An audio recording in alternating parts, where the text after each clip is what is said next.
নমস্কার বন্ধুরা, ডার্বি ড্রয়ের পরে আবারও মোহনবাগান মাঠে নামছে হায়দ্রাবাদ এফসির বিরুদ্ধে সল্টলেক স্টেডিয়ামে আজকের ঠিক সন্ধ্যে 7:30টার সময়। এই ম্যাচটি আইএসএল এ মোহনবাগানের 12তম ম্যাচ এবং হায়দ্রাবাদ এফসি এই মুহূর্তে যথেষ্ট দুর্বল একটা টিম।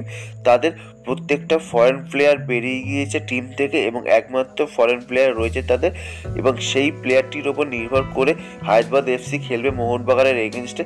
তবে এই ম্যাচটাই মোহনবাগান ধারে বারে শক্তিতে অনেকটাই এগিয়ে রয়েছে হায়দ্রাবাদ এফসির বিরুদ্ধে। তবে বিগত কয়েকটা পারফরমেন্স মোহনবাগানকে অনেকটাই পেছনে ফেলে রেখেছে। এবার এই ম্যাচ থেকে যদি ঘুরে দাঁড়াতে হয় তাহলে অবশ্যই মোহনবাগানকে যথেষ্ট ভালো পারফরমেন্স করতে হবে হায়দ্রাবাদ এফসির বিরুদ্ধে। এই ম্যাচ থেকে মোহনবাগান চাইবে সম্পূর্ণ 3 পয়েন্ট নিয়ে এই ম্যাচ থেকে 3 পয়েন্ট নিয়ে মাঠ ছাড়তে, এবং হায়দ্রাবাদ এফসিও চাইবে যে লাস্ট মুহূর্তে মোহনবাগানের এগেনস্টে একটা চমক দিয়ে এই ম্যাচটা বার করতে।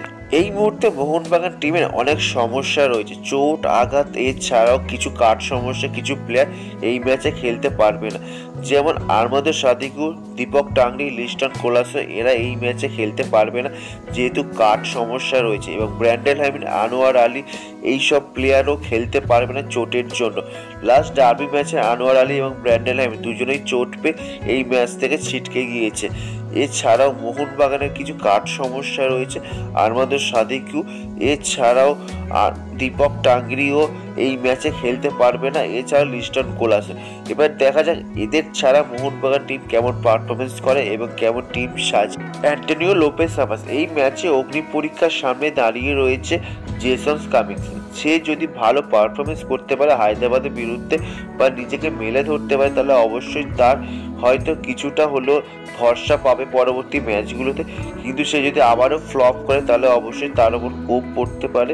তাই জেসন কামিন্সও নিজেকে মেলে ধরার জন্য যথেষ্ট চেষ্টা করবে এই ম্যাচে। মোহনবাগান এখনো পর্যন্ত আইএসএল 11টা ম্যাচ খেলেছে এবং 20 পয়েন্ট নিয়ে তার 5 নম্বর স্থানে রয়েছে, এবং হায়দ্রাবাদ এফসি 13টা ম্যাচ খেলে 4 পয়েন্ট মাত্র সংগ্রহ করেছে এবং লাস্ট পজিশনে রয়েছে, অর্থাৎ 12 নম্বর স্থানে সে রয়েছে। এছাড়া এই দুটো টিমের লাস্ট 5খানা হেড টু হেড যদি দেখায় তাহলে মোহনবাগান অনেকটাই এগিয়ে রয়েছে। লাস্ট 5খানা ম্যাচে মোহনবাগান 3টে জিতেছে, একটা ম্যাচ ড্র হয়েছে এবং একটা ম্যাচ হায়দ্রাবাদ এফসি জিতেছে।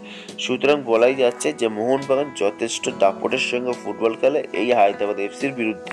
এবার দেখা যাক আনোয়ার আলী, ব্রেন্ডেন হামিদ এই মোহনবাগানকে কেমন পারফরমেন্স করে হায়দ্রাবাদ এফসির বিরুদ্ধে। তোমরা অবশ্যই কমেন্ট করে জানো এই ম্যাচটি জিতবে কি হায়দ্রাবাদ এফসি নাকি মোহনবাগান সুপার জায়ান্ট, অবশ্যই কমেন্ট করে জানো। এই ভিডিওটা এই পর্যন্ত যদি ভালো লেগে থাকে তাহলে অবশ্যই লাইক, শেয়ার, কমেন্ট করো এবং অবশ্যই চ্যানেলটিকে সাবস্ক্রাইব।